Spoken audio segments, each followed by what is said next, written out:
For example మన మోదీ గారు ఆస్ట్రేలియాకి వెళ్ళారు. ఆస్ట్రేలియా వరల్డ్లో 4th లార్జెస్ట్ యురేనియం ప్రొడ్యూసర్.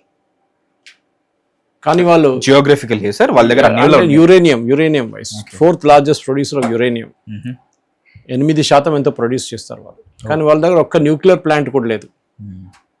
ఆలోచించండి, వాళ్ళు ఉన్న everything the export. Okay, 100%. So కొంతకాలం మెడికల్ రీసెర్చ్కి ఏదైనా పెట్టుకుని ఉంటారు, మిగతా అంతా ఎక్స్పోర్ట్ చేస్తారు. యురేనియం మీ దగ్గర ఉందని చెప్పి మీరు ఆయుధాలు తయారు చేసుకోలేరు. అది ఒక డిఫరెంట్ కెపాసిటీ. దానికి రీసెర్చ్ కావాలి, దానికి టెస్టింగ్ కావాలి. మన పోఖ్రాన్లో చేస్తాం చూడండి, అమెరికా నెవాడాలో చేస్తారు. టెస్టింగ్ చేయాలి. టెస్టింగ్ చేసి కొన్ని 3-4 సార్లు టెస్ట్ చేసిన తర్వాత పర్ఫెక్షన్ వచ్చిన తర్వాత మీరు ఆయుధాలు వాడుకోవడానికి మీరు రెడీగా ఉంటారు. ఓకే, అది కూడా ముందట్లాగా కాదు. మన హిరోషిమా నాగసాకి చూస్తే అప్పుడు ఒకటే bomb, little boy and big man అని చెప్పి 2 పర్టికులర్ ఎయిర్క్రాఫ్ట్ మీద పంపించినది. కానీ అక్కడి నుంచి మన ఇప్పటికి వస్తే చాలా మటుకు మార్పులు ఉన్నాయి. ఓకే, యురేనియం తీసుకొని మీరు దాన్ని ఎట్లా వాడుకుంటారో, ప్లూటోనియంగా వాడుకుంటారో, ఎట్లా వాడుకుంటారో అన్నీ ఉంటుంది. కానీ వెపన్స్ గ్రేడ్కి వచ్చేదాకా it's a different ball game altogether. దాంట్లో అన్నిటికంటే ఇంపార్టెంట్ ఏంటంటే డెలివరీ మెకానిజం ఏంటి, మీరు ఈ చోటు నుంచి అక్కడికి ఎట్లా పంపిస్తారు దాన్ని. హైలీ రేడియో యాక్టివ్ అండ్ మీరు ఎయిర్క్రాఫ్ట్ తీసుకెళ్తారా, మిసైల్లో లాంచ్ చేస్తారా. అమెరికా అప్పుడు హిరోషిమా నాగసాకి మీద చేసినప్పుడు ప్లేన్లో తీసుకెళ్లారు, ఎయిర్క్రాఫ్ట్ తీసుకెళ్ళి దాన్ని డ్రాప్ చేశారు. ఇప్పుడు అది అక్కర్లేదు. You can just 3000 kilometre missile కొడితే వెళ్ళిపోతుంది. కానీ ఎక్కడికి వెళ్తుందో తెలియదు. ఎక్కడైనా మిస్ఫైర్ అయింది అనుకోండి, మీరు కొట్టే చోటు అది ఇంకో చోట ఇంకోటి ఉంటుంది, డెస్టినేషన్ కాకుండా వేరే కంట్రీకి వెళ్ళిపోతున్నాం. It be disaster. ఇంకోటి మనం ఎప్పుడు అర్థం చేసుకోవాలి, న్యూక్లియర్ వెపన్ అనేది ఎవరు వాడరు. అందరికీ దాని ఇంపాక్ట్ తెలుసు. ఎందుకంటే there is no winner and there is no loser, అందరు పోతారు.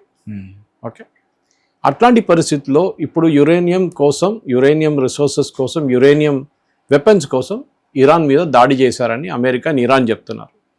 ఫిబ్రవరి 28 వాళ్ళ supreme leader Ayatollah Ali Khamenei వాళ్ళతో పాటు 40 మంది సీనియర్ కమాండర్స్ని చంపేశారు. దాంతో మీ యురేనియం ప్యూరిఫికేషన్ ఆగిపోతుందా? ఆగదు. వాళ్ళ క్యాల్కులేషన్ ఏముండే, ఈ రెజీమ్ పడిపోతుంది, ఈ సుప్రీం లీడర్ చనిపోగానే ప్రజలు రోడ్డు మీదకి వచ్చేస్తారు, అక్కడ ఆర్మీ కొలాప్స్ అయిపోతుంది, వాళ్ళ రెవల్యూషనరీ గార్డ్స్ ఎవరున్నా అందరు పారిపోతారు, అండ్ కొత్త గవర్నమెంట్ వస్తుంది, యురేనియం ప్రొడక్షన్ మనం ఆపేసుకోవచ్చు. ఇది అజంప్షన్స్ ఉండే అన్నమాట. కానీ జరగలేదు. అట్లా కొత్త రెజీమ్ రాలేదు, పాత రెజీమే ఉండిపోయింది. ఆయన కొడుకు, అఫ్కోర్స్ ఆయన ఇప్పుడు కనిపించలేదు మనకి, టేక్ ఓవర్ చేసుకున్నారు. ఆయన ఇప్పుడు సుప్రీం లీడర్గా ప్రఖ్యాపించారు వీళ్ళు. కానీ మార్పులు అంటే ఏం రాలేదు. ఇన్ఫ్యాక్ట్ ఈ రెజీమ్ ఇంకా హార్డ్ కోర్గా ఉంది, పాత రెజీమ్ కొంచెం లీనియంట్గా ఉన్నాడు. ఇది జరిగింది. So I'm taking back history అంటే 28th ఫిబ్రవరికి ఏం జరిగింది. దాని తర్వాత 40 రోజులు యుద్ధం నడిచింది. ఓకే, అమెరికా ఇజ్రాయెల్ కలిసి దాడి చేశారు. చాలా మటుకు ఇరానియన్ అసెట్స్ని డిస్ట్రాయ్ చేశారు. సిటీ కానీ, వాళ్ళ బ్రిడ్జెస్ కానీ, వాళ్ళ వాటర్ డెసాలినేషన్ సిస్టమ్స్ కానీ, డీసాలినేషన్ సిస్టమ్ మొత్తం కొట్టారు వాళ్ళు. కానీ దాంతో ఇరాన్ ఓడిపోయారా? లేదు. ఇరాన్ అప్పుడు కూడా నిలబడ్డారు. దానికి ఒక కారణాలని, ఒకటి, ఒక యుద్ధంలో 2 సైడ్స్ ఒకటే టెక్నాలజీ యూజ్ చేస్తే ఒక రిజల్ట్ వస్తుంది. మీరు ఒక బాంబు కొడితే వాడొక బాంబు పంపిస్తే దానికి ఒక రిజల్ట్ ఉంటుంది. ఎవరి బాంబు ఎఫెక్టివ్, ఎవరి బాంబు మీద ఇంత ఇంపాక్ట్ ఉంటుంది. అది కాదు కదా. ఇక్కడ జరిగింది ఏంటి, ఇక్కడ జరిగింది అమెరికా వాళ్ళ మీద దాడి చేసినప్పుడు వాళ్ళు కెనెటిక్ వార్ఫేర్ కాకుండా వాళ్ళు డ్రోన్ అండ్ మిసైల్ టెక్నాలజీ వాడారు. ఎందుకంటే వాళ్ళ దగ్గర నేవీ లేదు, ఎయిర్ ఫోర్స్ లేదు, ఆర్మీ అంటే IRGC ఉంది, అంతే, ఏం చేయలేరు. సో వాళ్ళ వైపు నుంచి వాళ్ళు తెలిసిపోయింది, మేము అమెరికాతో పోరాడాలంటే అమెరికా దగ్గర ఉన్న ఆయుధాలు మా దగ్గర ఉండాలి. అది మా దగ్గర లేదు. So we will use a different technology. ఇది టిపికల్ మీరు వియట్నాంలో చూస్తుంటారు. ఇప్పుడున్న పిల్లలకి తెలియదు, కానీ వియట్నాంలో జరిగింది. ఇంత పెద్ద అమెరికన్ ఆర్మీని ఫేస్ చేయడానికి అక్కడ గెరిల్లా వార్ఫేర్ చేశారు వాళ్ళు. అండ్ చాలా మట్టుకు ప్రిమిటివ్ ఆర్మ్స్ పెట్టి వాళ్ళు గెలిచారు. అమెరికా పారిపోయారు 19 సంవత్సరాలు యుద్ధం చేసిన తర్వాత. ఇరాన్ కూడా నేర్చుకున్నారు. అండ్ ఇరాన్ ఇది ఫస్ట్ టైం కాదు. దీనికి ముందు కూడా ఇరాన్ సద్దాం హుసేన్తో పోరాటం చేసినప్పుడు 80 వార్ 1980 to 88 వాళ్ళు ఇదే టెక్నాలజీ వాడారు. అంటే ఇదే స్ట్రాటజీ వాడారు. సద్దాం హుసేన్ దగ్గర అన్ని ఆయుధాలు ఉంటాయి, you name it they have it. Iran దగ్గర లేకుండే. ఓకే, ఎందుకంటే వాళ్ళు కొత్త రాష్ట్రం తయారయ్యారు అప్పుడే. ఓకే, వాళ్ళు సద్దాం హుసేన్ అటువైపు ఉంటే ఇటువైపు వాళ్ళ ఖొమేనీ అప్పుడే టేక్ ఓవర్ చేశారు 79లో. సో ఎక్కువ టైం లేదు వాళ్ళకి ఆర్మీ మెయింటైన్ చేయడానికి. ఉన్న ఆర్మీ ఏమో సద్దాం హుసేన్ ఆర్మీతో పోరాటం చేస్తే ఓడిపోతుండేవాళ్ళు. కానీ ఏం చేశారు, అక్కడ కూడా వీళ్ళు కెనెటిక్ వార్ఫేర్ కాకుండా ఇండైరెక్ట్గా వాళ్ళు ఇంకో రూట్ నుంచి వచ్చి కొట్టారు సద్దాం హుసేన్ని. సో దాన్ని అసిమెట్రిక్ వార్ఫేర్ అంటారు. ఇది కూడా అదే జరిగింది. $1 మిలియన్ పేట్రియట్ మిసైల్ని పంపించి $20,000 డ్రోన్ని అడ్డుకోవడానికి ద మోస్ట్ వేస్ట్ఫుల్ రెవెన్యూ అనమాట. అమెరికా వైపు నుంచి ఖర్చు చేసే డబ్బులకి విలువ లేదు దానికి. ఎందుకంటే $1 మిలియన్ ఏంటి, ఒక పేట్రియట్ మిసైల్ ఇక్కడ నుంచి $20,000 డ్రోన్ పోతుంది. ఇరాన్కి 10 డ్రోన్లు కొడితే అమెరికా దగ్గర నుంచి $10 మిలియన్ పోతుంది. ఇరాన్ పోయేదేంటి, $1,00,000 కూడా లేదు. So that is an advantage Iran had అనమాట, asymmetric warfare.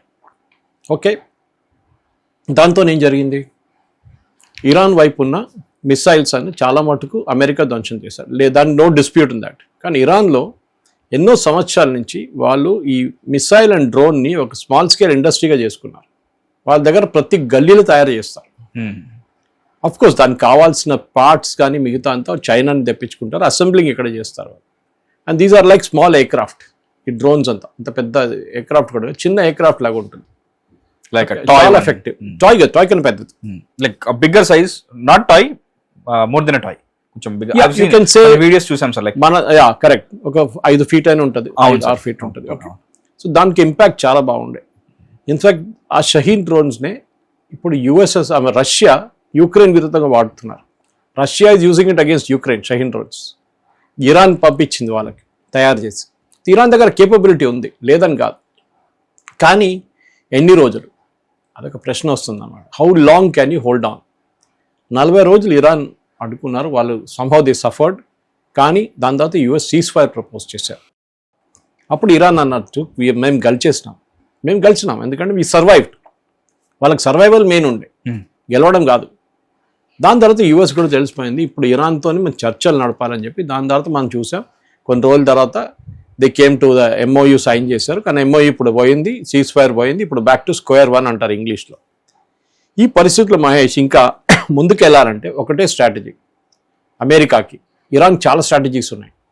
America strait of హోర్మూస్ మన అందరు తెలుసు, మనం చాలా లో నుంచి మాట్లాడుతున్నాం. ఈ స్ట్రెయిట్ ఆఫ్ హోర్మూస్ కంట్రోల్ ఎవరు చేస్తారో, మీరు ఇది యుద్ధం అని చెప్పొచ్చు, లేకుంటే ఏదైనా అసిమెట్రిక్ వార్ఫేర్ అని చెప్పొచ్చు, ఇది గలిసే మనిషి స్ట్రెయిట్ ఆఫ్ హోర్మూస్ని కంట్రోల్ చేస్తారు. సింపుల్ యాజ్ దట్, అంతే, ఇంకేం లేదు. యుద్ధం మొదలయ్యే ముందు స్ట్రెయిట్ ఆఫ్ హోర్మూస్ కాకుండా మెయిన్ థింగ్ వాజ్ యురేనియం. ఇప్పుడు యురేనియం ఎక్కడ పోయిందో తెలియదు, పక్కన ఆ న్యూసే లేదు యురేనియం గురించి, అసలు మాట్లాడలేదు ఏమి.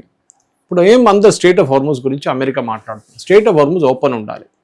ఇరాన్ అంటున్నారు మీరు MOU చదవండి. ఐ థింక్ ఈ MOU ఎవరు రాశారో అర్థం కావట్లేదు మహేష్, చాలా బ్యాడ్లీ డ్రాఫ్టెడ్. ఇంత పెద్ద పెద్ద మేధావులు ఇన్వాల్వ్ అయిన తర్వాత కూడా ఇదేంటి ఒక థర్డ్ రేట్ MOU రాశారు. ఒక్క సెంటెన్స్ కూడా క్లారిటీ లేదు. Iran will administer the state of Hormuz అని 0.5 ఉంది. అడ్మినిస్టర్ మీనింగ్ ఏంటి? వాళ్ళు టోల్ కలెక్ట్ చేసుకోవచ్చా, వాళ్ళు అక్కడ ఒక ఫీజ్ పెట్టవచ్చా, ఎన్వైరన్మెంటల్ ఫీజ్ ఛార్జ్ చేయవచ్చా, లేకుంటే వాళ్ళ షిప్స్ని డినై చేయవచ్చా రూట్? సో దాని తర్వాత ఈ గొడవ మొదలైనప్పుడు అమెరికా డిసైడ్ చేశారంటే ఇరాన్ వైపు నుంచి షిప్స్ తీసుకోకూడదు స్టేట్ ఆఫ్ హార్మూస్లో, ఒమాన్ వైపు నుంచి తీసుకుందాం కింద. అది ఇరాన్కి నచ్చట్లేదు. ఆబ్వియస్లీ ఇరాన్కి డబ్బులు కావాలి. ఇరాన్ ఏమనుకున్నారు, ఇదంతా అయిన తర్వాత ఒక 60 రోజుల తర్వాత we will start charging toll. దాన్ని ఇంకో పేరు పెట్టుకుందాం, ఎన్వైరన్మెంటల్ ఫీజ్ అని పెట్టుకుందాం, ఓకే, లేకుంటే ట్రాన్సిటింగ్ ఫీజ్ అని పెట్టుకుందాం. అది మనం వీ విల్ ఛార్జ్ 100% మేము ఛార్జ్ చేస్తాం. ఎందుకంటే అమెరికానే చెప్పారు ఇరాన్ విల్ అడ్మినిస్టర్ అని చెప్పారు. అమెరికా అన్నారు ఎవరు చెప్పారు మీకు యూ విల్ అడ్మినిస్టర్, ఇది మీది రైటే కాదంటున్నారు. ఎందుకంటే దీంట్లో చాలా మటుకు ఈ స్ట్రేట్ ఆఫ్ హార్మూస్ మన అందరూ తెలిసింది 20% వరల్డ్ ఆయిల్ ఆ రూట్ నుంచి వస్తుంది, crude oil. Saudi Arabia, Khattar, Bahrain, Kuwait అందరు అదే రూట్లో ఉన్నారు. అండ్ ఇటుపక్కన ఇరాన్ కూడా. ఇప్పుడు ఇరాన్కి వాళ్ళ ఆయిల్ అమ్మలేకపోతున్నారు. ఇప్పుడు నుంచి 17th నుంచి ఆపేస్తున్నారు. ఆల్రెడీ అమ్మిన ఆయిల్కి రెవెన్యూ కూడా వాళ్ళకి రాలేదు. అమెరికా అది కూడా బ్లాక్ చేసి పడేశారు. ఇప్పుడు ఇరాన్ ఏం చేయబోతున్నారు అనేది పెద్ద ప్రశ్న. అక్కడ సుప్రీం లీడర్ చనిపోయిన తర్వాత, అంటే అలీ ఖమీనీ చనిపోయిన తర్వాత టేక్ ఓవర్లో ఏమైనా మార్పులు వచ్చాయో ఎవరికి తెలియదు. ఎందుకంటే ఓపెన్ అడ్మినిస్ట్రేషన్ కనిపించట్లేదు ఎక్కడ. అంటే మీరు ఒక మీటింగ్ పెట్టారు, 100 మంది వచ్చి కూర్చున్నారు, మీరు మాట్లాడారు, అదంతా టీవీలో వస్తుంది. ఈయన ఎక్కడ లేడు. ఈయన ఎవరికి ఆర్డర్ ఇస్తున్నారు, ఆ ఆర్డర్ ఎవరు ఫాలో చేస్తున్నారు. బహుశా ఈయన ఉన్నాడా లేదా, లేకుంటే ఈ రెవల్యూషనరీ గార్డ్ వాళ్ళే నడిపిస్తున్నారా ఒక డ్రామా అని అనిపిస్తుంది ఇప్పుడు. ఓకే, కానీ ఉన్నాడు అంటారు. ఉంటే ఈయన ఎక్కడ ఉన్నాడని తెలిసి ఫస్ట్ టీమ్ ఇజ్రాయలీస్. ఓకే, ఎందుకంటే వాళ్ళ ఇంటెల్ చాలా అంత సూపర్ ఇంటెలిజెన్స్, వాళ్ళకి తెలిసి ఈయన ఎక్కడ ఉన్నాడు, కావాలంటే టక్ మన రేపు తీసేస్తారు. వాళ్ళు చెప్పారు కూడా ఈజ్ అ ప్రైమ్ టార్గెట్ అని. దానికోసం బహుశా బయటికి రావట్లేదు. బయటికి రాకపోతే మీరు రూమ్లో కూర్చుంటే కూడా కొడతారు. హసన్ నస్రల్లాని లెబనన్లో బెరూట్లో అట్లనే కొట్టారు కదా. ఆయన బేస్మెంట్లో -3లో కూర్చున్న మనిషిని కొట్టారు వాళ్ళు. అది కూడా కాంక్రీట్ వేసి రీఇన్ఫోర్స్ కాంక్రీట్ పెట్టిన బిల్డింగ్లో -3లో ఉన్నారు, ఆయన కొట్టారు, చంపేశారు. సో చేస్తారు ఇజ్రాయెల్. సో ఇప్పుడున్న దాంట్లో ఈ మెమరాండమ్ ఆఫ్ మిస్అండర్స్టాండింగ్ పెద్ద ప్రాబ్లం అయి మారింది. అండర్స్టాండింగ్ కాదు ఇది. ఇప్పుడు ట్రంప్ అంటున్నారు అండర్స్టాండింగ్ లేదు, సీజ్ ఫైర్ లేదు, ఏం లేదు, వీఆర్ బ్యాక్ ఇన్ యాక్షన్ అంటున్నారు. కానీ అమెరికా ఏం చేస్తున్నారు, దీనికన్నా ముందు మహేష్ మీకు గుర్తుంటుంది, ఒక్క షిప్ బయటికి రాగానే వాళ్ళ రూట్ ఫాలో చేయకపోతే ఇరాన్ దాని మీద ఒక మిసైల్ లేకుంటే ఒక డ్రోన్ అటాక్ చేస్తారు. బహుశా ఒకసారి డ్యామేజ్ ఉండొచ్చు, ఒకసారి డ్యామేజ్ కాకపోవచ్చు. Ships are also solid things. So damage జరిగినా జరగకపోయినా అమెరికాకి న్యూస్ వచ్చింది కొట్టారని చెప్పి. వాళ్ళ ఇంటెలిజెన్స్ ఉంది, వాళ్ళ శాటిలైట్ టెక్నాలజీ, వాళ్ళందరూ ట్రేస్ చేస్తున్నారు ఎవరు కొట్టారు, ఎక్కడి నుంచి మిసైల్ బయటికి వచ్చింది. షిప్స్ ప్లేన్లు పంపిస్తారు, ఆ ఏరియాని కొట్టేస్తారు కంప్లీట్గా. సో దీన్ని direct 1-to-1 tit for tat war ఉండే యాక్షన్ ఉండే. దాని తర్వాత ఏమైంది, మళ్ళీ వీళ్ళు 2 డ్రోన్లు కొట్టారు షిప్పుల మీద. అప్పుడు అమెరికా వచ్చి 2 మిసైల్ కొట్టారు ఆ ఏరియా మీద. అగైన్ స్క్వేర్ 1 ఫుట్బాల్ స్కోర్ లాగా 2-2 అయిపోతుంది. ఇది నడుస్తూ ముందుకెళ్తే లాస్ట్ వీక్ మనం చూసాం ఖత్తర్తో నెగోషియేట్ చేస్తున్నారు. ఆలోచించండి, ఖత్తర్ వాళ్ళు LNG మీద కొట్టారు, ఒక ట్యాంకర్ మీద. ఖత్తర్ కూడా ఏం చెప్పలేకపోయారు, ప్రొటెస్ట్ చేశారు. మనం కూడా ప్రొటెస్ట్ చేస్తాం, ఏం చేసుకుంటారు, ఏం చేయరు. మీకు దమ్ముంటే ఇరాన్ని కొట్టండి, అది ఉండాలి యాక్చువల్లీ. అది భయపడతారు, ఖత్తర్ కూడా భయపడతారు. ఓకే, నెక్స్ట్ స్టెప్ వాళ్ళు వచ్చి తర్వాత మనం చూసాం మొన్న సిప్రియట్ ట్యాంకర్ మీద కొట్టారు. దాంట్లో ఒక ఇండియన్ కనిపించట్లేదు, 10 మంది మన క్రూజ్ ఇండియన్స్ వాళ్ళు దొరికారు, దే ఎస్కేప్డ్. అప్పుడు అమెరికా అర్థం చేసుకున్నారు, సరే ఇప్పుడు ఇంకా ముందుకు వెళ్ళాలంటే we have to finish this job. So ఈసారి వాళ్ళు ప్రపోర్షనేట్ కాకుండా డిస్ప్రపోర్షనేట్ రెస్పాన్స్ కొట్టారు. 80 స్పాట్స్ అటాక్ చేశారు ఫ్రమ్ స్ట్రెయిట్ ఆఫ్ హార్మోస్ నుంచి ఖర్గ్ ఐలాండ్ దాకా. ఇప్పుడు స్ట్రెయిట్ ఆఫ్ హార్మోస్ అర్థం చేసుకోవాలంటే మీకు మనం యూజువలీ మనం బీచ్ దగ్గర వెళ్తున్నప్పుడు ఇసుక ఉంటుంది, శాండ్ ఉంటుంది చాలా దూరం దాకా. కానీ ఇన్ కేస్ ఆఫ్ ఈ స్ట్రెయిట్ ఆఫ్ హార్మోస్ అక్కడ శాండ్ లేదు, అక్కడ ఉన్న అంత రీఫ్స్, కోరల్ రీఫ్స్ లాగా ఉంటుంది, హై కోరల్ రీఫ్స్, బ్రౌన్ కలర్లో. మనం కొన్ని ప్లేసెస్లో కనిపిస్తుంది, ఈ లాటరైట్ స్టోన్ అని కనిపిస్తుంది మన దగ్గర, ఇల్లు కట్టడానికి యూజ్ చేస్తారు ట్రెడిషనల్, అట్లా ఉంటుంది చూడడానికి. ఓకే, దాంట్లో చిన్న చిన్న గుహల్లా ఉంటుంది అందరు. ఓకే, దాంట్లో దాచుకుంటారు వీళ్ళు. అక్కడ మిసైళ్ళు పెట్టుకుంటారు, అక్కడ డ్రోన్లు పెట్టుకుంటారు, అక్కడ చిన్న చిన్న మస్కిటో బోట్స్ పెట్టుకుంటారు, చిన్న బోట్స్ 2-3 కూర్చోవచ్చు అంతే. దాంట్లో దాన్ని మైన్స్ చేయడానికి యూజ్ చేస్తుండే ముందు. ఇదంతా తీసుకొని అక్కడ పెట్టేసుకుంటారు వీళ్ళు.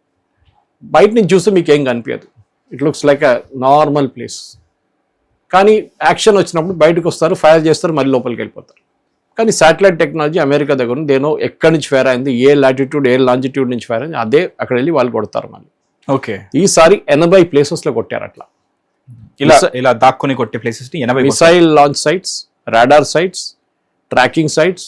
అది కాకుండా ఖర్గ్ ఐలాండ్ కొన్ని military post, and most importantly Qeshm island చెప్పి ఐలాండ్ ఉంది, సాసేజ్ షేప్లో ఉంటుంది. అది నార్దర్న్ హార్మోస్, స్ట్రెయిట్ ఆఫ్ హార్మోస్లో నార్త్ ఇరాన్ వైపు నుంచి, అక్కడి నుంచి వెళ్ళమంటున్నారు అందరినీ.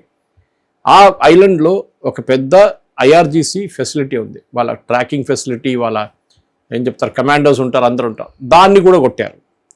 అండ్ కెషమ్ ఐలాండ్ చిన్నది కాదు, అది ఆ ఏరియాలో ఉన్న one of the largest islands అనమాట, చాలా పెద్ద ఉంటుంది అది. అక్కడ ఆల్మోస్ట్ ఐ థింక్ 5 లక్షల మంది సివిలియన్స్ కూడా ఉంటారు ఆ ఐలాండ్లో. అది కాకుండా IRGC వాళ్ళు, సో దాన్ని కొట్టారు. ఇక్కడ బందర్ అబ్బాస్ని కొట్టారు. బందర్ అబ్బాస్ వాళ్ళ అన్నిటికంటే బిగ్గెస్ట్ పోర్ట్. బందర్ అంటే ఓల్డ్ పర్షియన్ అరబిక్ వేలో ఇట్ ఈస్ అ పోర్ట్. మన దగ్గర మచిలీపట్నం బందర్ అంటుండేము, that is the same thing. So అక్కడ బందర్ అబ్బాస్ కొట్టారు, ఎందుకంటే బందర్ అబ్బాస్ నుంచి ఇరాన్ కావాల్సిన చాలా మంది సరుకులు వస్తుంది, వెళ్తుంది. ఆయిల్ ఖర్గ్ ఐలాండ్ నుంచి వెళ్తుంది, కానీ బందర్ అబ్బాస్ ట్రేడింగ్కి యూజ్ చేస్తారు చాలా. దాన్ని కొట్టారు అమెరికా. అది అయిపోయిందా, నిన్న రాత్రి 140 స్థానాలు కొట్టారు. మొన్న జరిగిన 80 కాకుండా ఇప్పుడు 140. ఈసారి వితౌట్ ఎనీ ప్రొవోకేషన్ అంటే షిప్ మీద దాడి చేస్తే కొడతారు. ఈసారి షిప్ కోసం వెయిట్ చేయలేదు, వాళ్ళు కొట్టేశారు వెళ్ళి. 220 స్పాట్స్ యాక్చువల్లీ. Yes. మనం దీని గురించి మాట్లాడాం యాక్చువల్లీ. ఎక్కడ కొట్టామో చూసుకున్నాం, ఇంకా మిగిలిపోయిన ఏమైనా నెక్స్ట్ కొడదామని చెప్పేసి Correct. దాంతోనే ఏం చేసాం మనం. So this is what is happening అనమాట.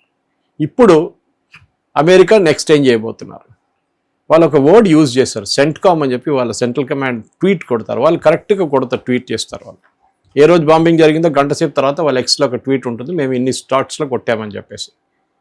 సెంట్కామ్ ఏమంటున్నారంటే we are going to degrade the Iranian assets. దానికి మీనింగ్ ఒకటి ఉంది, డిగ్రేడ్ అంటే మేము వాళ్ళని అటాక్ చేయడానికి కెపాసిటీ లేనట్లు చేసేస్తాం, కాలు చేతులు కోసేస్తాం, వాళ్ళు అటాక్ చేయలేరు మమ్మల్ని. చావుదెబ్బ టెక్నికలీ అంటే మీరు లాంచ్ సైట్స్ కొట్టారనుకోండి, మీరు లాంచ్ ఎట్లా చేస్తారు, మిసైల్స్ లాంచ్ ఎట్లా చేస్తారు, డ్రోన్ మీకు లాంచ్ కావాలి అంటే ట్రక్ మీద ఇట్లా కూర్చోబెడతారు, దాన్ని పుష్ చేస్తే టేక్ ఆఫ్ చేస్తుంది. మీరు ట్రక్కే కొట్టేస్తే గ్రౌండ్ బేస్డ్ రాడార్ చాలా డిఫికల్ట్, గ్రౌండ్ బేస్డ్ ఇది మూవ్ చేయడానికి మోస్ట్లీ ట్రక్లో పెట్టుకుంటారు వీళ్ళు, ఎందుకంటే ఒకసారి కొట్టిన తర్వాత లోపల వెళ్ళి మళ్ళీ ఎక్కడ దాచుకుంటారు. కానీ ఓపెన్ మీరు ఫీల్డ్లో పెడితే పైనుంచి కనిపిస్తాం, మీకు ఈజీగా కొట్టచ్చు దాన్ని.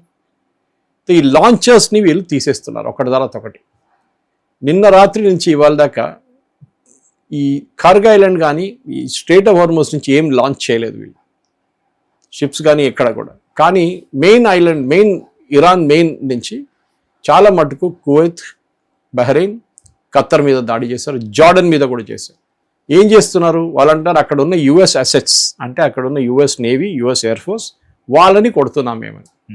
ఇంతకుముందు లాగా ఇంతకుముందు కూడా అదే చేశారు. కానీ ఖత్తర్ది ఒక మెయిన్ ఆయిల్ ఫీల్డ్ మీద పడ్డది. అన్ని డ్రోన్లు కరెక్ట్ వెళ్ళాలని కావాలని చెప్పి కొన్నాం, అక్కడ కూడా తిప్పుతారు వీళ్ళు కొడుకు, డ్యామేజ్ కావాలి కదా. లేకుంటే అమెరికన్ బేస్ మీద కొడితే వాళ్ళు పేట్రియట్ పంపిస్తున్నారు, రెండు క్లాష్ అయితే అయిపోతుంది, ఫినిష్. కువైత్ కూడా అదే స్టేట్మెంట్ ఇచ్చారు, మా మీద కూడా దాడి జరిగింది, కొంతమంది ఇంజర్డ్ అయిపోయారు, ఫాలింగ్ డెబ్రీ అంటే ఈ ఒక మిసైల్ వెళ్ళి ఒక డ్రోన్ కొట్టుకున్నాడు, దాని పీసులన్నీ కింద వచ్చి పడుతుంది, శిథిలాలు. అది కొంతమందికి ఇంపాక్ట్ ఉంటుంది దాని మీద. ఇప్పుడు ఈ పరిస్థితిలో ఉన్నారు. సపోజ్ రేపు 240 కొడతారనుకోండి, అప్పుడేమవుతుంది, మళ్ళీ డిగ్రేడ్ అవుతుంది. ముందు వాళ్ళ దగ్గర 50 లాంచర్స్ ఉండే అనుకోండి, ట్రక్స్, ఫ్లాట్ బెడ్ ట్రక్స్, మన గణేష్ చతుర్థికి తీసుకెళ్తున్న ఫ్లాట్ బెడ్ ట్రక్స్, దాని మీద మిసైల్ లాంచర్స్ పెడతారు. అది పోయింది అనుకోండి, మళ్ళీ ఏం చేస్తారు వీళ్ళు, కొత్తది తెచ్చుకోలేరు కదా ఇప్పుడు. సో వాళ్ళ కెపాసిటీ పోతుంది, లాంచ్ కెపాసిటీ పోతుంది. గ్రౌండ్ నుంచి కూడా మీరు లాంచ్ చేసుకోవచ్చు, రన్వే లాంటి ఉంటాయి, కానీ దాంట్లో మీకు ఎక్స్పోజర్, మీకు ఈజీగా పట్టుకుంటారు మిమ్మల్ని స్కై నుంచి. మీరు లాంచ్ చేసే ముందే మిమ్మల్ని బాంబ్ చేసేస్తారు. ఇన్ఫాక్ట్ ఇజ్రాయలీస్ చేస్తుంటారు అది, గాజా నుంచో లేకుంటే లెబనాన్ నుంచో, హెజ్బుల్లా అక్కడి నుంచి ఇక్కడ నుంచి హమాస్ వాళ్ళు మిసైల్స్ ఫైర్ చేసినప్పుడు వాళ్ళు బయటికి తీసుకురాగానే ఇజ్రాయలీ శాటిలైట్ వాచ్ చేస్తున్నారు వాళ్ళు. ఇమ్మీడియట్ సెకండ్స్లో ఇన్ఫర్మేషన్ వెళ్ళిపోతుంది, సెకండ్స్లో మిసైల్ లాంచ్ అవుతుంది, లేకుంటే ఎయిర్ సపోర్ట్తో కొడతారు వచ్చి ఎయిర్క్రాఫ్ట్ నుంచి, ఫైటర్ ఎయిర్క్రాఫ్ట్ తీసుకొచ్చి. ఇది ఇప్పుడు జరుగుతుంది మహేష్. ఇంకా ముందుకు వెళ్తూ ఐ థింక్ అనదర్ ఒక వారం పాటు ఇట్లనే కొడుతుని పోతే ఏం మిగలదు ఇరాన్ దగ్గర, అట్లీస్ట్ స్ట్రైట్ ఆఫ్ హార్మోస్లో. ఇరాన్ మెయిన్ టౌన్స్లో ఉంటుంది, ఫర్దో కానీ వీళ్ళ దగ్గర టెహ్రాన్ కానీ ఇస్ఫహాన్ కానీ, ఇక్కడన్నీ వాళ్ళ దగ్గర కెపాసిటీ ఉంటుంది, కానీ స్ట్రేట్ ఆఫ్ హార్మోస్లో ఉండదు. And US is not worried about mean land, ఎందుకంటే మెయిన్ ల్యాండ్ నుంచి మీరు స్ట్రేట్ ఆఫ్ హార్మోస్ అటాక్ చేయడం అంటే చాలా కాంప్లికేటెడ్, ఈగని సుత్తని కొడుతున్నట్లు ఉంటుంది అది. ఓకే, అది ఎక్కడో వెళ్ళిపోతుంది ఈగ, మీ సుత్త తీసుకొని తిరుగుతూనే ఉంటారు మీరు, దాన్ని కొట్టలేరు మీరు. ఓకే, అండ్ ఇంపాక్ట్ కూడా ఇట్ ఈస్ నాట్ ప్రపోర్షనేట్ అనమాట, అంత అక్కర్లేదు. ఫ్లై స్వాటర్ ఉంటే చాలు, లేకుంటే ఒక బ్యాట్ ఉంటే కూడా చాలు. ఇది జరుగుతుంది. ఇరాన్ నుంచి వాళ్ళ వైపు నుంచి జోర్డాన్కో కానీ యుఏఈ మీద కానీ ఖత్తర్, బహ్రెయిన్ మీద దాడి చేసిన ఆ మిసైల్స్ని వేస్ట్ చేస్తున్నారు వాళ్ళు. ప్రొడక్షన్ ఎక్కడో ఒక చోట్ల ఆగిపోతుంది, ఏదో ఒక రోజు మిసైల్ తక్కువ. కానీ ఈ బ్రేక్లో వాళ్ళు చాలా మటుకు మళ్ళీ మ్యానుఫ్యాక్చర్ చేశారంట, కానీ చైనా నుంచి ఇప్పుడు వాళ్ళకి పార్ట్స్ రావట్లేదు. ఇది మొన్న మషాద్ అని చెప్పి ఈయన బర్త్ ప్లేస్, మన అలీ ఖమేనీని అక్కడే బరీ చేశారు. లాస్ట్ టైం మాట్లాడుకున్నాం. అక్కడ ఒక ట్రైన్ని కొట్టారు, మషాద్లో ఒక ట్రైన్ రూట్ని కొట్టారు, బ్రిడ్జ్. ఆ ట్రైన్ రూట్ తజికిస్తాన్కి వెళ్తుంది, తజికిస్తాన్ నుంచి చైనాకి వెళ్తుంది, and return also. Okay, so China ఏం చేస్తారు, అక్కడి నుంచి వీళ్ళ మిషన్ పార్ట్స్ అంతా ముందు షిప్లో వస్తుండే, ఇప్పుడు షిప్పులు లేదు కదా, ట్రైన్లో పంపిస్తారు, 15 రోజులు పడుతుంది. ఇప్పుడు ఆ రూట్ కొట్టేశారు, సో ఆ రూట్లో లేదు. అందరూ అనుకుంటారు ఓకే, ఒక రైల్వే ట్రాక్ని కొట్టారు, ఒక రైల్వే బ్రిడ్జ్ని కొట్టారు. ట్రంప్ ఎప్పుడు చెప్తుంటారు బ్రిడ్జ్లు కొడతా, దాన్ని కొడతా, దీన్ని కొడతా, బహుశా అదే ఉండొచ్చు, కానీ స్పెసిఫిక్గా కొట్టారు వాళ్ళు. ఓకే, ఇది వీళ్ళ టాక్టిక్. ఎప్పుడు వీళ్ళని ఇరాన్ యాజ్ ఇట్ ఈస్ ఇరాన్లో ఇన్ఫ్లేషన్ చాలా ఎక్కువ, డబ్బులు లేవు. నిన్న ఒక డీసాలినేషన్ ప్లాంట్ మీద కొట్టారు, అంటే నీళ్లు పోయినాయి. మెల్లగా కప్పని చల్లనీళ్ళు వేసి హీట్ పెంచేటట్లా పెంచుతున్నారు. లాస్ట్గా కప్ప చనిపోతుంది. మీరు డైరెక్ట్ నీళ్ళు వేయట్లేదు, వేడి నీళ్ళు, అది అప్పుడంటే దుంకేస్తుంది బయటికి. ఇది ఇరాన్తో జరుగుతుంది. ఇప్పుడు ఇరాన్లో ప్రాబ్లం ఏంటంటే అక్కడ 3 కాంపోనెంట్స్ చెప్పాను చూడండి. ముల్లాలు ఉన్నారు, రెవల్యూషనరీ గార్డ్స్ ఉన్నారు, పొలిటీషియన్స్ ఉన్నారు. అవును సార్. మొన్న జరిగిన ఫ్యూనరల్ సెరమనీలో ఇరానియన్ ప్రెసిడెంట్ బాడీ గార్డ్స్ని కొట్టారు పబ్లిక్. మీరేం చర్చలు నడుపుతున్నారు, మీరెవరు అమెరికాతో మాట్లాడడానికి చెప్పి పబ్లిక్ అక్కడ చాలామంది ఇరానియన్ ప్రెసిడెంట్ బాడీ గార్డ్స్ మీద దాడి చేశారు. వాళ్ళ దృష్టిలో ఎవరు జరపాలంటే సార్ ఆ చర్చలు? వద్దంట చర్చలు వాళ్ళకి. అసలు చర్చలు అసలు మీరు అమెరికాతో ఎందుకు చర్చలు? ఓకే. మా జానీ దుష్మన్ చేయకూడదు. ఓకే, యుద్ధమే కాదు, రాజకీయం వద్దు. సో దాని తర్వాత అరాచి ఫారెన్ మినిస్టర్, వాళ్ళ మెయిన్ నెగోషియేటర్, ఆయన రాళ్లతో కొట్టారు. ఆయన ఎట్లనో బతికి బయటపడ్డాడు. ఇది జరుగుతుంది. ఇరాన్లో ఒక క్లాష్ ఉంది ఇప్పుడు. ఈ రెవల్యూషనరీ గార్డ్స్ కూడా ఏం చెప్తున్నారంటే, అది కొన్ని అమెరికన్ ఛానల్స్ చెప్పారు, దాన్ని ఇరానియన్ సోర్సెస్ని కోట్ చేశారు. వాళ్ళు ఏమంటారు, మేము తెహరాన్ నుంచి ఆర్డర్ ఇస్తే కూడా ఈ హోర్మూస్ వాళ్ళు పట్టించుకోవట్లేదు. మేము చెప్పాం షిప్పుల మీద ఫైర్ చేయకూడదు, వాళ్ళు మళ్ళీ చేస్తున్నారు. మీరు మన ఫ్రెండ్లీ అనే దేశాల మీద ఫైర్ చేయకూడదు, వాళ్ళు ఖతర్ షిప్ మీద కొట్టారు. వాళ్ళు వినట్లేదు, మా మాట వినట్లేదు అని చెప్పి వీళ్ళకి ఎక్స్క్యూజ్ ఒకటి వచ్చింది ఇప్పుడు. కానీ దాని ఒక ఎక్స్క్యూజ్ అంతే, ఎందుకంటే మీరు కావాలంటే కంట్రోల్ చేయొచ్చు. ఇప్పుడు జరుగుతుంది ఏంటంటే నేను చెప్పాను చూడండి, మొత్తం స్టేట్ ఆఫ్ హార్మోస్లో ఒక్క రెవల్యూషనరీ గార్డ్ పోస్ట్ లేకుండా చేసేస్తారు వాళ్ళు. ఒక్క మిసైల్ లాంచ్ సైట్ లేకుండా ఖతం చేసేస్తారు అమెరికా. బాంబ్ వేసి they will finish it off. Bandar Abbas block చేసేస్తారు. యాజ్ ఇట్ ఈస్ 17వ తారీఖు నుంచి ఇరాన్ ఆయిల్ అమ్మలేరు మార్కెట్లో, ఆల్రెడీ డిసైడ్ అయిపోయింది. ఇప్పుడు కూడా షిప్పులు పోవట్లేదు. ఇరాన్ అంటున్నారు state of Hormuz is close, America అంటున్నారు no, state of Hormuz is open in our control. అంటే వాళ్ళు అంటున్నారు క్లోజ్, వీళ్ళు అంటున్నారు ఓపెన్. మొన్న కూడా కలిసి మొన్న 24 షిప్లు క్రాస్ అయింది అంతే. దానికన్నా ముందు 4 రోజుల ముందు 75 ఉండే, బిఫోర్ యుద్ధం 120 ఉండే.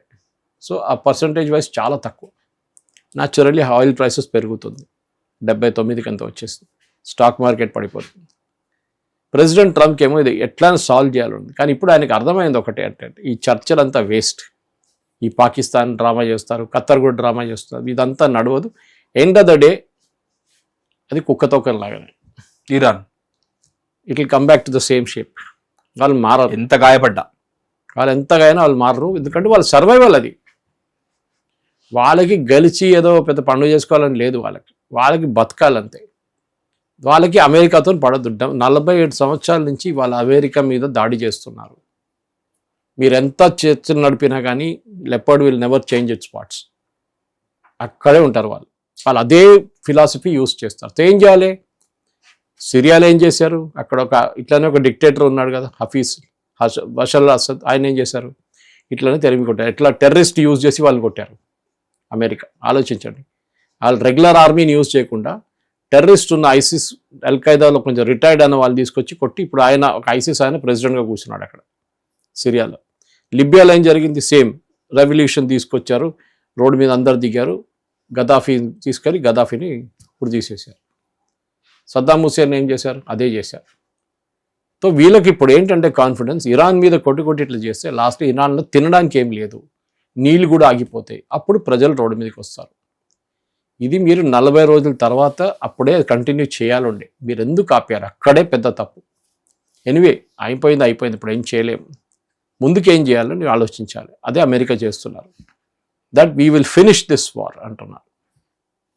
ముందుకు ఇంకేం ఉండదు, దీన్ని ఫినిష్ చేసే, అది కూడా ఎట్లా? ఇరాన్ని మొత్తం కొట్టక్కర్లేదు, ఇరాన్ మొత్తం ధ్వంసం చేసి లక్షలాది మంది చనిపోతే ఒకసారి అమెరికా వ్యతిరేకత అయిపోతుంది మొత్తం. We have to do only what is required అనమాట. అండ్ దాట్ టు క్రూషియల్ అసెట్స్ని కొట్టాలి. వీళ్ళది న్యూక్లియర్ సైట్స్ దగ్గర కొడుతున్నారు, న్యూక్లియర్ సైట్ని కొట్టట్లేదు. డీసాలినేషన్ ప్లాంట్ ఒకటి కొట్టారు. సో ద వార్నింగ్ ఈస్ ఇంకా కొడితే ఇంకా 5ని కొడతాం మేము. ఇప్పుడు మీకు నీళ్ళు ఉండవు తాగడానికి, అప్పుడు ప్రజల మీద వచ్చి కొడతారు మిమ్మల్ని.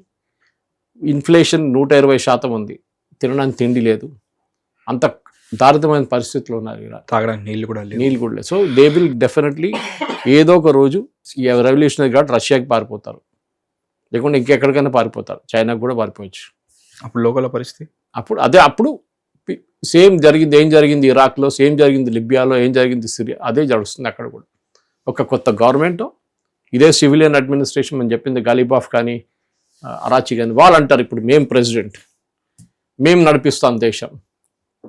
రెవల్యూషనరీ గార్డ్స్ అందరు పారిపోయారు, 6 లక్షలు 7 లక్షలు ఉన్నారు, పారిపోవడానికి అంత ఈజీ కాదు. ఓకే, కానీ అప్పుడు కూడా జరగవచ్చు. డ్రెస్ మార్చుకుని డ్రెస్ అంతా రోడ్డు మీద పడేసి వాళ్ళు సివిలియన్ క్లోత్స్ వేసుకొని వెళ్ళిపోతారు వాళ్ళు. ఇదే జరుగుతుంది మహేష్.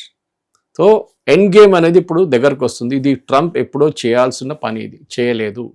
ఎందుకంటే అరబ్ నేషన్స్ అందరు కలిసి ఆయన మీద ప్రెషర్ పెట్టారు. సార్ కొట్లాడకండి, పోరాడకండి, మాకే ఇదవుతుంది, ప్రాబ్లం అవుతుంది, మీరు పని చేయండి, ఒక సీజ్ ఫైర్ పెట్టుకోండి, దాని తర్వాత ఒక MOU పెట్టుకోండి, ఇదన్నీ చేశారు. చేసిన తర్వాత కూడా ఇరాన్ అక్కడ ఉన్నారు, అక్కడే ఉన్నారు. 2 స్టెప్పులు ముందుకు, 1 స్టెప్ వెనక, ఇదే నడుస్తుంది అప్పటి నుంచి. సో దీన్ని ఇప్పుడు ముందుకు తీసుకెళ్ళాలంటే ప్రెసిడెంట్ ట్రంప్కి చాలా క్లియర్గా తెలిసిపోయింది. The only ways to finish the game. మీరే మొదలు పెట్టారు, మీరే ఫినిష్ చేయండి. ఆ స్టేట్కి ఇప్పుడు వచ్చేసారు డెఫినెట్గా. ఎందుకంటే యూరోపియన్ యూనియన్ చూడండి, వాళ్ళు పిలిచారు మమ్మల్ని వచ్చి సహాయం చేయండి అని చెప్తే, యూరోపియన్ యూనియన్ ఏం చెప్పారు, మేము మొదలు పెట్టలేదే యుద్ధం, మా దగ్గర మీరు అడగలేదే యుద్ధానికి, మేము ఎందుకు రావాలి. కానీ ఇప్పుడు లిస్ట్ వచ్చినప్పుడు దాంట్లో స్టామర్, మెలోనీ, జర్మన్ ప్రెసిడెంట్, వీళ్ళందరి పేర్లు ఉన్నాయి. ఓకే, అంటే మీరు యుద్ధానికి వెళ్లకుండానే మీ పేర్లు వచ్చేసినాయి అక్కడ. ఎందుకు వచ్చినాయి అని అందరికి తెలుసు, వాళ్ళ బేసెస్ ఉన్నాయి అక్కడక్కడ. అక్కడి నుంచి కొన్ని ఎయిర్క్రాఫ్ట్ టేక్ ఆఫ్ చేశారు. సో ఇరాన్కి తెలుసు, మా మీద దాడి చేసిన ఎయిర్క్రాఫ్ట్ ఇటలీ నుంచి టేక్ ఆఫ్ చేసింది, మా మీద దాడి చేసిన ఎయిర్క్రాఫ్ట్ బ్రిటన్ నుంచి, రీఫ్యూలింగ్ ఎయిర్క్రాఫ్ట్ కూడా అక్కడి నుంచి వచ్చింది. సో వీళ్ళందరి లిస్ట్ రాసుకున్నారు. టాప్ మోస్ట్ లిస్ట్లో ట్రంప్ అండ్ నెటన్యాహు ఉన్నారు ఎప్పటి నుంచో. మీకు గుర్తుంటుంది, సల్మాన్ రష్దీది ఒక బుక్ ఉండే, సెటానిక్ వర్సెస్. అది రాసిన టైంలో పెద్ద కాంట్రవర్సీ అంది, అది అగేన్స్ట్ ఇస్లాం అది ఇది అని చెప్పి పెద్ద గొడవ జరిగినప్పుడు ఖొమేనీ అప్పుడు ఉండే ఇరాన్ సుప్రీం లీడర్గా, ఆయన ఒక ఫత్వా ఇష్యూ చేసింది, సల్మాన్ రషీదీని చంపేశారు, ఎవరైనా కానీ ఇంత మిలియన్స్ ఇస్తామని కూడా, అవార్డు కూడా, ఒక రివార్డు కూడా రికగ్నైజ్ అనౌన్స్ చేశారు. కానీ చాలా సంవత్సరాలు ఆయనకి ఏ ప్రాబ్లం లేకుండా బతికారు ఆయన. ఇంగ్లాండ్లో ఉన్నారు, యూకేలో ఉన్నారు, యూఎస్లో ఉన్నారు, యూరోప్లో ఉన్నారు, కానీ ఆయన మంచి సెక్యూరిటీ ఇచ్చారు.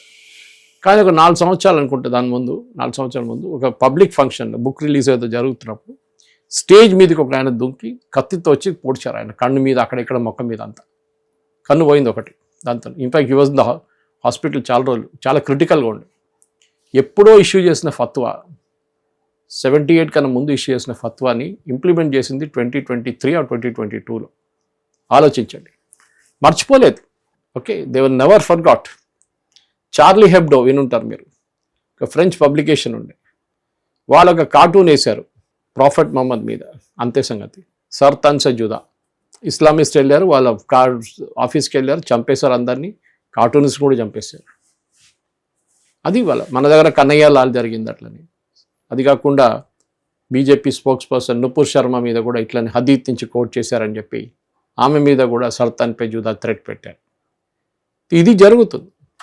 ఇది జరిగినప్పుడు అంతా మీరు చూస్తున్నారు, ఇరాన్లో ఒక ఏం చెప్తారు, హార్డ్ కోర్ ఇస్లామిస్ట్ రూల్ ఉండే, అది ఇప్పుడు కూడా ఉంది.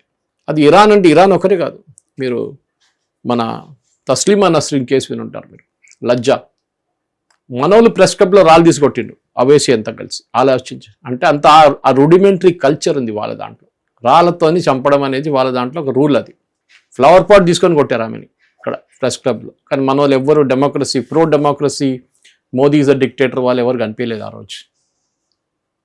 ఎనీవే, ఇప్పుడు జరుగుతున్న దాంట్లో ఇరాన్లో నా అంచనా ప్రకారం ఇది ఎప్పుడో ట్రంప్ చేయాల్సిన పని. He never did it. యుద్ధం ఇక్కడ దాకా తీసుకొచ్చి ఆపేశారు, దానికి ముందుకు తీసుకెళ్తే ఫినిష్ అయిపోతుంది. సరే, ఆ టైం వాళ్ళకి దొరికింది, వాళ్ళు అడ్జస్ట్ చేసుకున్నారు, వాళ్ళు అన్ని రీఫార్మేట్ చేసుకున్నారు, వాళ్ళ మిసైల్స్ తెచ్చుకున్నారు, వాళ్ళు లాంచర్స్ తెచ్చుకున్నారు, అన్నీ చేశారు. వాళ్ళు ఆల్ పవర్ఫుల్ అయిపోయారు మిడిల్ ఈస్ట్. ఒక్క దేశం కూడా వీళ్ళ మీద అటాక్ చేయడానికి భయపడతాయి, ఎక్సెప్ట్ కువైత్ అండ్ బహ్రెయిన్ మొన్న దాడి చేశారు ఫస్ట్ టైం. మీకు ఎప్పుడైనా అమెరికా దాడి చేస్తే సెంట్కామ్ వాళ్ళు ఎక్స్లో ఒక ట్వీట్ పెడతారు, మేము దాడి చేసాం, ఎన్ని పొజిషన్స్ దాడి చేసాం, ఫస్ట్ డే 80, సెకండ్ డే 120 అని. కానీ ఆ రోజు ఈ ఇరాన్ అన్నారు, మా మీద 8 మిసైళ్లతో దాడి చేశారు యుఎస్ పొద్దున పూట. అంటే US said we didn't attack. ఎవరు చేశారో మాకు తెలియదు. తర్వాత తెలిసింది కువైత్ అండ్ బహ్రెయిన్ కలిసి అటాక్ చేశారంట. వాళ్ళు కూడా చిరాకు వచ్చేసింది వాళ్ళు. ఎన్ని రోజులు ఫెడప్ అయిపోయారు. ఫెడప్ అయిపోయింది. ఎన్ని రోజులు ఇది వెళుతుంటారు. మా దగ్గర ఆర్మీ ఉంది, మా దగ్గర ఎయిర్ ఫోర్స్ ఉంది, మా దగ్గర మేము ఏం చేసుకుంటాం, కబోర్డ్లో పెట్టుకోవడానికి తీసుకురాలేదు కదా, యూజ్ చేద్దాం. పని చేస్తుందో లేదు అది కూడా తెలియదు కదా, మిసైల్ చూద్దాం ఒకసారి. చేశారు, పని చేసింది బాగానే. ఇరాన్కి ఒక భయం ఉంది. ఇప్పుడు ఒక ఎండ్స్ గేమ్ రావాలంటే మహేష్ ఏం చేయాలంటే ఈ గల్ఫ్ నేషన్స్ అందరు కలిసి ఇరాన్ మీద దాడి చేయాలి. అమెరికా ఒక వైపు నుంచి చేస్తారు ఎట్లయినా, ఓకే, అంటే వాళ్ళు హాఫ్ వాళ్ళు చూసుకుంటారు, మిగతా హాఫ్ మీరు చూసుకోండి. ఇరాన్కి ఎక్కడి నుంచి వస్తుందో తెలియదు. ఇప్పుడు ఇరాన్ ఎప్పుడు చూస్తే వాళ్ళ మీద దాడి చేస్తున్నారు, గల్ఫ్ నేషన్స్ మీద. ఏమనంటే అమెరికన్ బేసెస్ అంటున్నారు, కానీ అమెరికన్ బేసెస్ మీద పడుతుందా? లేదు. ఎయిర్పోర్ట్ మీద వెళ్ళి పడుతుంది, కొన్ని బిల్డింగ్ల మీద వెళ్ళి పడుతుంది. సో న్యాచురలీ మీరు చూస్తుంటారు లాస్ట్ 2 వీక్స్లో ఇజ్రాయెల్ మీద దాడి చేయలేదు వీళ్ళు, ఎందుకంటే ఇజ్రాయెల్ వీళ్ళ మీద దాడి చేయలేదు ఇప్పుడు దాకా. లాస్ట్ 3-4 వారాలు సీజ్ ఫైర్ వచ్చిన తర్వాత యూఎస్ చేస్తున్నారు. యూఎస్ మీద దాడి చేయకుండా వాళ్ళ షిప్స్ అక్కడ ఉన్నాయి గల్ఫ్లో, గల్ఫ్ ఆఫ్ ఒమాన్ దగ్గర 2 ఎయిర్క్రాఫ్ట్ క్యారియర్లు ఉన్నాయి, సపోర్ట్ బ్యాటిల్ గ్రూప్ ఉంది, అన్నీ ఉన్నాయి. వాళ్ళ మీద దాడి చేయొచ్చు కదా, చేయట్లేదు. వాళ్ళు ఈ సో కాల్డ్ అసెట్స్ మీద కొడుతున్నారు. ఎందుకు? గల్ఫ్లో ఉన్న ప్రతి దేశం ఇరాన్ని భయపడాలి. మేమే లీడర్, గల్ఫ్ లీడర్ మేమే, ఆజ్కా గుండా మైహు అని చెప్పి కూర్చున్నారు అక్కడ ఇరాన్. అది ఈ పెద్ద కంట్రీస్ లైక్ సౌదీ అరేబియా కూడా భయపడుతున్నారు ఇరాన్ ఇప్పుడు, ఎందుకంటే వాళ్ళ దగ్గర దమ్ము లేదు వెళ్ళి కొట్టడానికి. అది అమెరికా చేస్తున్నారు ఆ పని. సరే మీరు కూడా వెళ్ళి సహాయం అయినా చేయొచ్చు కదా, మేము రావు, మాకు ఏ గొడవ లేదు ఇరాన్తో. ఇది వాళ్ళ ఒక డిఫీటిస్ట్ యాటిట్యూడ్ ఉందన్నమాట. కానీ అమెరికా డెఫినెట్ డిసైడ్ చేసుకున్నారు, ఎందుకంటే ప్రెసిడెంట్ ట్రంప్కి ఒకటి పిచ్చి ఏంటంటే ఆయన చంపేస్తారని చెప్పి ఒక పెద్ద లిస్ట్ మొదలు తీశారు. దానికన్నా ముందే ఆయన పేరు పెట్టేశారు. ఇజ్రాయెల్ ఆయన్ని వార్న్ చేశారు, ఎయిర్ ఫోర్స్ 1 మీద దాడి జరగవచ్చు, మీరు ప్లేన్ మార్చండి అని చెప్పేసి. అది ఆయన విన్నారు. ఇదంతా ఉన్నప్పుడు కూడా చాలా మటుకు ఇరాన్కి ఒక మెసేజ్ అయితే ఇప్పుడు వెళ్ళింది, దట్ మీరు ఇంకా ముందుకు వెళ్తే మీకే నష్టం, మీకు ఇంకా ఏం ఉండదు దాని తర్వాత. అండ్ ఇఫ్ ఇరాన్ ఒకసారి ఇజ్రాయెల్ డిసైడ్ చేసుకున్నారో మీ ఐఆర్జీసీ లీడర్షిప్ని కొట్టాలంటే వాళ్ళు కొడతారు.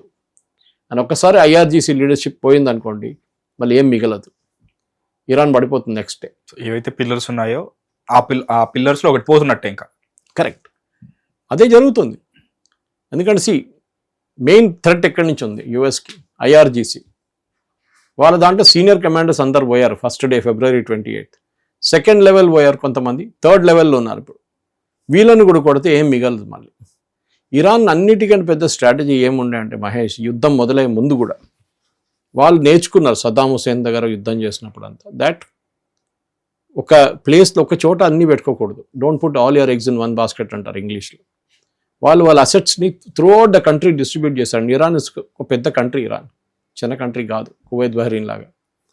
వాళ్ళ అన్ని చోట్లలో వాళ్ళ మిసైల్ యూనిట్స్ని, వాళ్ళ ప్రొడక్షన్ ఫెసిలిటీస్ని, వాళ్ళ ఆర్మీ, ఇది రెవల్యూషనరీ గార్డ్స్, వీళ్ళందరినీ డిస్ట్రిబ్యూట్ చేసుకున్నారు. ఒక చోట పెట్టలేదు వాళ్ళు. ఇక్కడ కొడితే అక్కడి నుంచి లాంచ్ చేస్తారు, అక్కడ కొడితే ఇక్కడి నుంచి లాంచ్ చేస్తారు వాళ్ళు. ఇది వాళ్ళ స్ట్రాటజీ. లేకుండా అమెరికా ఈజీలీ ఫినిష్ చేసేస్తున్నారు. 8,000 సైట్స్లో బాంబ్ చేశారు అమెరికా. ఇజ్రాయెల్ 6,000 సైట్స్లో 14,000 సైట్స్లో బాంబ్ చేసి కూడా ఇరాన్లో వాళ్ళ మిసైల్స్ని ఆపలేకపోయారు.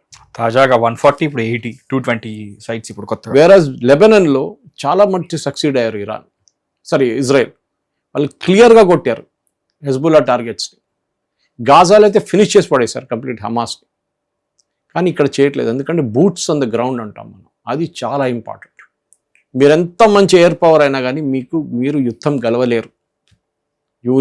మీ ఆర్మీని గ్రౌండ్లో పంపించాలి, మీ ఆర్మీని దింపితేనే మీకు యుద్ధం గెలవచ్చు. మీరు ఎయిర్ సుపీరియారిటీతో ఇవాళ దాకా ఒక్క దేశం కూడా గెలవలేదు. అది మనం అర్థం చేసుకోవాలి. బహుశా మనమే ఉండొచ్చు గెలిచిన దేశం. మన ఆర్మీని పాకిస్తాన్ పంపించకుండా ఆపరేషన్ సింధూర్ ఫినిష్ చేసింది మనమే. కానీ అక్కడ కూడా లిమిటెడ్ సక్సెస్. మన ఆర్మీని పంపించి వాళ్ళ మస్జిద్ని కొట్టాలంటే అక్కడ ఉన్న ప్రజలు మనల్ని అడుకుంటారు కదా, పాకిస్తాన్ ఆర్మీ ఊరుకోరు కదా. So it's a risk for us, మనం పంపించలేదు దానికోసం. అమెరికా కూడా అంతే. అమెరికాకి భయం ఏంటంటే మహేష్, వాళ్ళకి డెడ్ బాడీ చూడడానికి భయం. వాళ్ళకి బాడీ బ్యాగ్స్ అంటారు, ఈ బ్యాగ్స్ అన్ని పంపిస్తారు కదా, బాడీ బ్యాగ్స్. ఈ బాడీ బ్యాగ్స్ వాళ్ళకి భయం, అది చూడంగానే భయపడతారు వాళ్ళు. అమెరికాలో పబ్లిక్ ఒపీనియన్ మారిపోతుంది. ఒక 5 బాడీ బ్యాగ్స్ వస్తే చాలు. అండ్ ఇరాన్ దానికోసం వెయిట్ చేస్తున్నారు. మీరు రండి, మీరు ఖర్గాలను టేక్ ఓవర్ చేస్తున్నారు, కానీ మీరు తీసుకురండి మీ గ్రౌండ్ ఫోర్సెస్. వాళ్ళ దగ్గర స్పెషల్ ఆపరేషన్స్ గ్రూప్ అని చెప్పి ఒక కమాండో గ్రూప్ ఉంది. వాళ్ళు ఇట్లాంటి పనులే చేస్తారు. వాళ్ళతో పంపించి చేపించుకోవచ్చు. వాళ్ళు ఇప్పుడు 6 వారాల నుంచి వాడు గల్ఫ్ ఆఫ్ ఒమాన్లో కూర్చున్నారు. వాళ్ళు ఏం పని లేకుండా. ట్రంప్ అంటున్నాడు, నేను కర్గాయలను టేక్ ఓవర్ చేస్తాను. ఇప్పుడు టేక్ ఓవర్ చేయక్కర్లేదు, ఎందుకంటే ఆయిల్ బయటికి వెళ్ళట్లేదు. ఎట్లయినా అక్కడ వెళ్ళి మీరు ఏం చేసుకుంటారు? ఆయిల్ తీసుకొని అమ్ముకుంటారా? అది కూడా చేయలేరు మీరు. ఇప్పుడున్న పరిస్థితుల్లో ఐ థింక్ నెక్స్ట్ 3-4 days చాలా క్రూషియల్గా ఉండబోతుంది. అమెరికన్ స్ట్రాటజీ ఇప్పుడు నాకు అర్థమైనట్టు డైలీ కొట్టడం, వాళ్ళని ఒక 10-15 రోజుల తర్వాత కొట్టడానికి ఏం మిగలదు. ఆ పరిస్థితికి వచ్చేది ఎక్కడ? స్ట్రెయిట్ ఆఫ్ హార్మోస్లో. తర్వాత మెయిన్ లైన్ చూసుకుందాం. మెయిన్ ల్యాండ్ ఇరాన్ మీద ఇజ్రాయెల్ చూసుకుంటారు. అమెరికా కూడా వెళ్ళక్కర్లేదు. అమెరికాకి పవర్ ఏంటి? వాళ్ళ నేవీ తెచ్చుకోలేరు ఇజ్రాయెల్ ఇక్కడికి, వాళ్ళ ఎయిర్ ఫోర్స్ని తీసుకొచ్చి ఇక్కడ పార్క్ చేయలేరు. అమెరికా చేయొచ్చు. వాళ్ళ దగ్గర ఎయిర్క్రాఫ్ట్ క్యారియర్ ఉన్నాయి, వాళ్ళ దగ్గర బ్యాటిల్ గ్రూప్స్ ఉన్నాయి, అన్నీ ఉన్నాయి వాళ్ళ దగ్గర. అది కాకుండా ల్యాండ్ బేస్డ్ వాళ్ళ దగ్గర సపోర్ట్ ఉంది వాళ్ళకి. ప్రతి అరబిక్ కంట్రీలో వాళ్ళ బేస్ ఉంది. దాని మీద ఇరాన్ దాడి చేసేది ఇప్పుడు ఆ ఫెసిలిటీస్ ఇజ్రాయెల్ దగ్గర అది లేదు. ఇజ్రాయెల్ లాంగ్ డిస్టెన్స్ బాంబింగ్ చేయాల్సి వస్తుంది, 2,000 kilometers ట్రావెల్ చేసి. చాలా పెద్ద అది. ఆ రోజు 28th రోజు 200 ఎయిర్క్రాఫ్ట్ పార్టిసిపేట్ చేశారు. 200 ఎయిర్క్రాఫ్ట్. ఆలోచించండి, 2,000 kilometers ట్రావెల్ చేసి వెళ్ళాలంటే. సో ఇప్పుడున్న దాంట్లో చాలా మటుకు I think the final result Mahesh will be ఇంకొక వారం 10 రోజులు యుఎస్ కరెక్ట్గా ఐడెంటిఫై చేసి కొడుతూ పోతే స్ట్రెయిట్ ఆఫ్ హార్మోస్ కంప్లీట్గా ఓపెన్ అయిపోతుంది. ఇరాన్ కన్పియర్ మిలక్, ఇరాన్ అక్కడ రాకుండా చూసుకోవాలి, యుఎస్ చూసుకుంటారు వాళ్ళు. Then once strait of Hormuz open, oil prices పడిపోతుంది. ప్రెసిడెంట్ ట్రంప్కి రాబోయే మిడ్ టర్మ్ పోల్స్ రిలీఫ్ ఉంటుంది. స్టాక్ మార్కెట్ కూడా పెరుగుతుంది, పైకి వెళ్ళిపోతుంది. At the same time Iran mainland కొట్టకుండా అమెరికా ఇరాన్ ఏం చేయలేదు. ఆ రెజీమ్ అక్కడే ఉంది ఇప్పుడు కూడా. మెయిన్ ల్యాండ్ కూడా కొట్టాల్సింది. అది తర్వాత part 2లో రావచ్చు భాష. సార్ మనం ఈ డిస్కషన్ స్టార్ట్ చేసి 39 minutes అయింది సార్. ఓకే, 1 minute నేను ఇంట్రో ఇచ్చాను అనుకుందాం సార్. ఫిబ్రవరిలో స్టార్ట్ అయిన ఈ వార్ ఏదైతే ఉందో దీనికి సంబంధించి మనం ఇన్ని రోజులు చేస్తున్న డిస్కషన్ ఒక ఎత్తు, ఈ లాస్ట్ 38 minutes ఒక ఎత్తు sir. If someone want to understand what's happening between Iran, Israel, US, వాళ్ళకి ఒక టెక్స్ట్ బుక్ రెఫరెన్స్ లాంటి వీడియో సార్ ఇది. నన్ను అడిగితే ఇది the last 37 minutes exactly. Thank you. So you know, and ఇది ఎంత కాన్ఫ్లిక్ట్ ఉందో కూడా మీరు దాన్ని కూడా కవర్ చేయడం అనేది చాలా మంచి విషయం సార్. ఎందుకంటే నాట్ దట్ అమెరికాకి యుద్ధం కొత్త కాదు. We all know why it is you know అంత క్యాపిటలిస్టిక్గా, అంత సుప్రీం లీడర్ ఎందుకుందో మనకు తెలుసు, ఎన్ని యుద్ధాలు చేసిందో మనకు తెలుసు, మనం కూడా వాటి కింద ఎన్ని సంవత్సరాలు ఉన్నాం మనకు తెలుసు. బట్ స్టిల్ ఇరాన్ అనేది ఇంత కాన్ఫ్లిక్ట్గా ఎందుకు మారింది? వాళ్ళకి ఒక కొరకరాని కొయ్య అంటారు తెలుగులో, if I'm not wrong. So ఎందుకు మారిందంటే లైక్ ఇట్స్ లైక్ ఆ సమబుజ్జియ కాదా, మొండె వాళ్ళ, మూర్ఖుల, తెలివైన వాళ్ళ, అంటే మిక్స్ ఆఫ్ ఆల్. ఈ కాన్ఫ్లిక్ట్ని అర్థం చేసుకోవడానికి ఇప్పటివరకు జరిగిన 37 minutes of discussion is like you know, నేను నన్ను అడిగితే I pin this in my you know, ఎక్కడైనా పిన్ చేసుకుని అందరికీ పంపిస్తాను. At the same time Iran ఇప్పుడు అఫ్ కోర్స్ ఫస్ట్ చేసి ట్రంపే ఉన్నారేమో, 13 members లిస్ట్ ఒకటి రిలీజ్ చేశారు. సో అందులో ట్రంప్ కాకుండా ఇంకెవరు ఉన్నారు సార్? వైస్ ప్రెసిడెంట్ వ్యాన్స్ ఉన్నారు, పీట్ హెస్గెత్ ఉన్నారు, కమాండర్స్ ఉన్నారు, కొంతమంది సెంట్కామ్ కమాండర్ ఉన్నారు, Jack stammer British prime minister ఉన్నారు. ఇప్పుడు ఆయన రాజీనామా చేసేసారు ఆల్రెడీ, కానీ ఆయన న్యూ ప్రైమ్ మినిస్టర్ రాలేదు. మెలోనీ ఉంది, జర్మన్ ఛాన్సలర్ ఉన్నారు, వీళ్ళు ఉన్నారు. సో యూజువల్ లిస్ట్ అది పెద్ద మన సర్ప్రైజ్ ఏం లేదు దాంట్లో. సో ఇది జరుగుతుందా అంటే సల్మాన్ రుష్దీ ఎగ్జాంపుల్ ఇచ్చాను మీకు సార్. ఏదో ఒక రోజు వీళ్ళు పదవి నుంచి బయటకు వచ్చిన తర్వాత, పదవి లేనప్పుడు ఇంత సెక్యూరిటీ వాళ్ళకు ఉండకపోవచ్చు. ఏదో ఒక రోజు ఒక పిచ్చోడు చేస్తాడు ఇట్లాంటి పనులన్నీ. అది 10 సంవత్సరాల తర్వాత ఉండొచ్చు, 20 సంవత్సరాల తర్వాత ఉండొచ్చు, లేకుంటే రేపు కూడా జరగవచ్చు. ఇది ఎప్పుడైనా ఉంటుంది, రేపు జరగదు. ఎందుకంటే వీళ్ళు ఫుల్ కేర్ రెడీగా ఉంటారు, ప్రొటెక్షన్, సెక్యూరిటీ, వాళ్ళకి పర్సనల్ సెక్యూరిటీ, ప్రెసిడెంట్ కానీ ప్రైమ్ మినిస్టర్ కానీ ఎవరైనా కానీ మేబీ 5 సంవత్సరాల తర్వాత కొంచెం డీల్ అయిపోతారు. అంత అయిపోయిందిలే అని చెప్పేసి. రెజ్యూమ్ కూడా పడిపోయి ఉండొచ్చు అప్పుడు దాకా. ఇరాన్లో రెవల్యూషనరీ గార్డ్స్ ఉండరు కూడా. కానీ ఇట్లాంటి లోన్ వూల్ఫ్ అటాక్ అంటాం, ఒక్క మనిషి ప్లాన్ చేసి చేస్తాడు అనే మోటివేషన్ అది వాళ్ళకి. ఇది వాళ్ళు ఎప్పుడు మర్చిపోరు. దేశే ఎలిఫెంట్స్కి మెమరీ అంటారు, అది ఇట్లనే ఇది కూడా అంతే. ఏనుగులకి చాలా మంచి మెమరీ ఉంటుంది, ఎప్పుడు మర్చిపోరు వాళ్ళు. అవును sir, elephants are known for their big heads. And చిన్నప్పుడు వాళ్ళ చిన్న ఎలిఫెంట్ ఉన్నప్పుడు ఆయన మీద ఎవరైనా రాయి తీసి కొట్టాడో ఏమైనా చేస్తే, పెద్ద అయితే వాళ్ళు గుర్తుపెట్టుకుంటారు ఎవరు చేసిన. అందుకే వాటర్ రూట్స్ కూడా వాడికి చాలా బాగా తెలుస్తాయి అంటుంటారు. So same thing with human beings. ఇరాన్లో కూడా ఇరానియన్స్ ఎక్కడ ఉన్నారు కానీ వాళ్ళు ఇది మర్చిపోరు. ఓకే, వాళ్ళ మోటివేషన్ ఏంటి? మా సుప్రీం లీడర్ని చంపారు, అప్పుడు మిమ్మల్ని కూడా చంపారు. This is the logic. ఇదొక డెజర్ట్ మెంటాలిటీ, డెజర్ట్ కల్ట్ అంటాం మనం. ఆ కల్ట్ ఇది. మీరు లాజిక్ యూజ్ చేయలేరు దీంట్లో. ఎందుకు రాదు ఇవాళ ఆయన 4,000 మంది 5,000 మందిని చంపిన మంచి కంపెనీ, ఏదో పెద్ద మహాత్ముడు కాదు. బహాయిల్ని మొత్తం ఖతం చేశారు. ఫైరింగ్ స్క్వాడ్ ముందు 1000 మందిని తీసుకొచ్చి ఫైరింగ్ స్క్వాడ్ ముందు పెట్టి మంచి కంపెనీ. ఇప్పుడు చెప్పిన మంచి యుఎస్ చెప్పిన supreme leader, so called supreme leader, ఆయన్ని మళ్ళీ ఏం తప్పు చేశారు? బాగానే చేశారని చెప్పాలి మనం. కానీ అట్లా కాదు కదా. ఇరానియన్ ప్రజలు అంటే ఒక స్పెసిఫిక్ గ్రూప్ ఆఫ్ పీపుల్ అనుకుంటారు. కాదు, ఆయన పెద్ద మనిషి ఉండే, ఆయన చాలా బాగా ఇరాన్ని డెవలప్ చేసిండు, పవర్గా చేసిండు. ఆయన్ని మీరు వచ్చి చంపేశారు, మిమ్మల్ని ఎందుకు మేము ఇడవాలి? ఇప్పుడు అల్ఖైదా మన ఒసామా బిన్ లాడెన్ ఒబామా టైంలో చంపారు కదా పాకిస్తాన్లో, అతోబాబాద్లో. ఇప్పుడు ఆయన మీద థ్రెట్ లేదనుకుంటారా? ఉంది. అల్ఖైదా వాళ్ళు కూడా ఎప్పుడో చూస్తూ ఉంటారా, ఏదో ఒక రోజు దొరుకుతాడు సమయం కోసం. So they are all living like that. అది మన వైపు ఇందిరాగాంధీ గారి కేసు మనం చూసాం. ఆపరేషన్ బ్లూ స్టార్ చేసిన దానికి వాళ్ళ సొంత సెక్యూరిటీ గార్డ్స్ ఆయన చంపేశారు. ఆలోచించండి, ఎప్పుడు ఎక్స్పెక్ట్ చేయలేదు అది. రాజీవ్ గాంధీని ఎల్టీటీ మర్చిపోలేదు ఐపీకేఎఫ్ ఆపరేషన్ చేసిన దానికి. శ్రీపరమదూర్లో వచ్చి చంపారు. So any time it can happen. మన దగ్గర 2 ఎగ్జాంపుల్స్ మీకు ఇచ్చాను నేను, చాలా ఉన్నాయి అట్లాంటిది. హిట్ టీవీ యాప్, ఇందులో short news, live news, entertainment shows, movies, digital magazines తో పాటు మీ జిల్లా వార్తలను కూడా ఫ్రీగా చూడొచ్చు. ఇంకెందుకు ఆలస్యం, వెంటనే హిట్ టీవీ యాప్ ని డౌన్లోడ్ చేసుకుని ఫ్రీగా ఎంటర్టైన్మెంట్ పొందండి. Hit TV app. Hit TV app. Please download Hit TV app. Hit TV యాప్ని ఫ్రీగా డౌన్లోడ్ చేసుకొని ఎంజాయ్ చేయండి. మీకు నచ్చిన ఎంటర్టైన్మెంట్ కోసం హిట్ టీవీ యాప్ ని ఫ్రీగా డౌన్లోడ్ చేసుకుని ఎంజాయ్ చేయండి. హిట్ టీవీ యాప్ని డౌన్లోడ్ చేసుకుని ఆస్వాదించండి, ఆశీర్వదించండి. ఇంతమంది సెలబ్రిటీలు హిట్ టీవీ యాప్ ని డౌన్లోడ్ చేసుకోండి అని చెప్తున్నారంటే ఎంత మంచి యాప్ ఆలోచించండి. అమెరికా అమెరికా అమెరికా అమెరికాలో చదవాలనుకునే వాళ్ళకి విశ్వసనీయమైన పేరు మన శౌర్య కన్సల్టెన్సీ. UK లో 1 year masters, UK లో 1 year masters, 2 years work permit up to 5 years visa. Contact Saurya Consultancy. Contact 89851 89851.